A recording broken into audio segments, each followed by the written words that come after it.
Why don't we go to our old friend, now a member of Parliament himself? That would be Andrew Lawton. He made a fantastic, I think, speech in the House of Commons.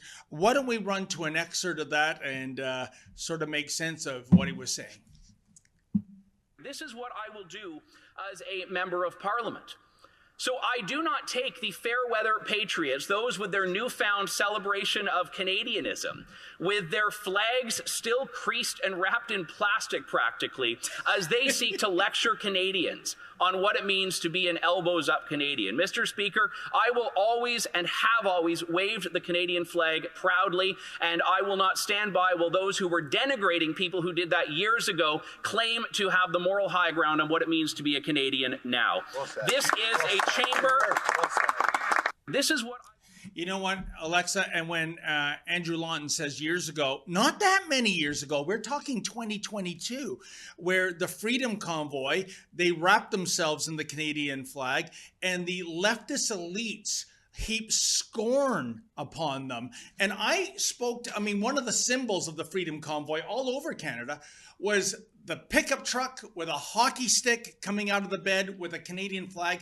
And I would interview the drivers of these trucks, and they all said the same thing to me, Alexa, that back then in 2022, that not a day would go by where somebody would pass them on the road, the window down, giving the raised middle finger, dropping an F-bomb.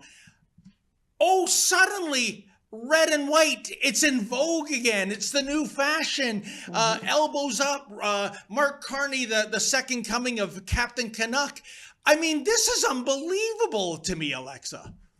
Yeah, and probably if you look at the people who are doing elbows up today, they were all against the Freedom Convoy. Yep. The same people who raise their flag to get their basic freedom back and to be able to feed their family and to be able to be a proud Canadian. And those people were beaten up by the police.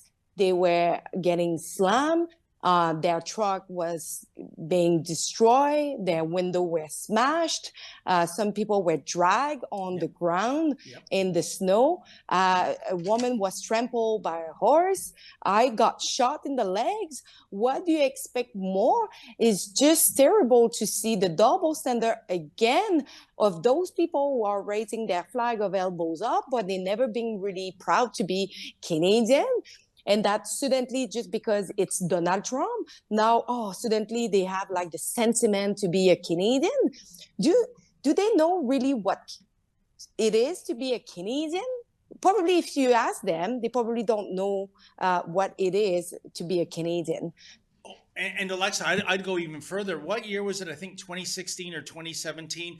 Remember, for months and months on end, the Trudeau Liberals did not raise the Canadian flag. Remember that at federal buildings in Parliament Hill? I believe one year they canceled Dominion Day, aka Canada Day celebrations. And these are the same Liberals, minus the leader, who are now saying, hey, it's cool to wave the red and white flag. I'm just baffled by it, and I am stunned how many people in our country, going back to April 28th, bought into this ridiculous narrative that Carney was the superhero to save us, whereas more and more we find out about this man, talk about the ultimate bait and switch, eh? Imagine, do you remember when the Freedom Convoy, they put a Canadian flag on Terry Fox? Yes. That was truly what it is to be Canadian, Terry Fox and the Canadian flag. Imagine if they are doing that today. They probably will not be outraged as they did with the Freedom Convoy. So, yeah, we are seeing today a really double standard hypocrisy from those woke leftist people who believe in we can be Canadian when only we want to be, and I find that pretty sad.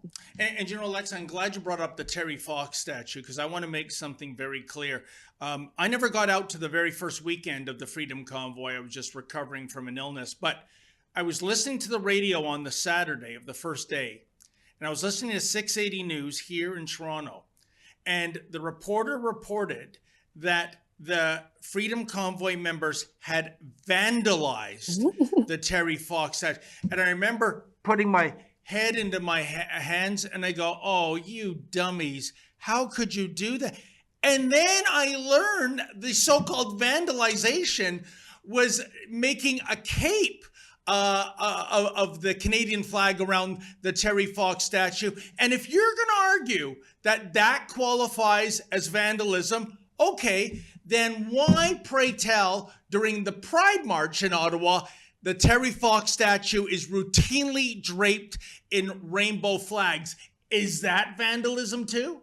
Mm-hmm. And when we are seeing all those statues being vandalized, really vandalized by those anti-Israel who are painting and putting all kind of like stuff on those statues, really important statue, but there is no public outrage regarding that. So again, it just shows like how a certain part of the population have the rights to express themselves, and the other one can't, because it's just for them is inappropriate, and it's inappropriate views, and they are extremists. They are extremists because they are carrying Canadian flag.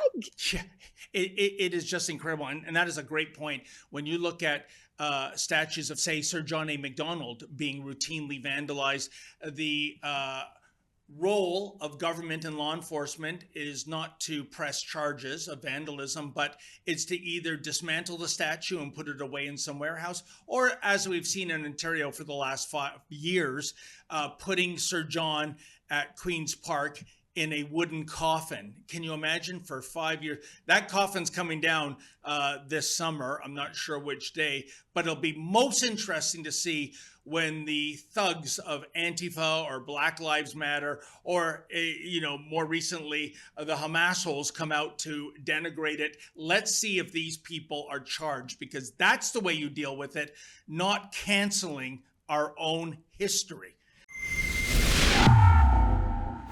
Hey, what do you think about Alberta independence? What do you think about Alberta trying to get a better deal within Canada? Do you think Alberta should have the right to vote in a referendum to separate, the same way Quebec did? There's a lot of things to talk about.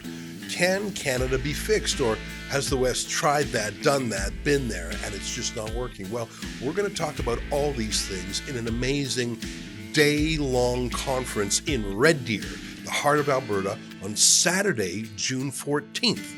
Go to donegettingscrewed.com to get your tickets now. It's going to be a full day. We'll start with a continental breakfast.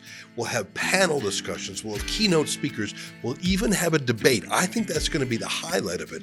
David Legg, former advisor to the Alberta government, is going to make the case for Canada. Keith Wilson, lawyer, freedom activist, he was with the Freedom Convoy. He'll be making the case for independence. We'll have other people in the debates, a media panel, and people of different points of view, including different political parties. There's going to be a bit of a trade show there too. So we'll serve you 2 meals, but more than that, we'll serve you ideas you just can't get anywhere else. But it's coming up quick, and I promise you this event will sell out. There's only room for 1,000 people.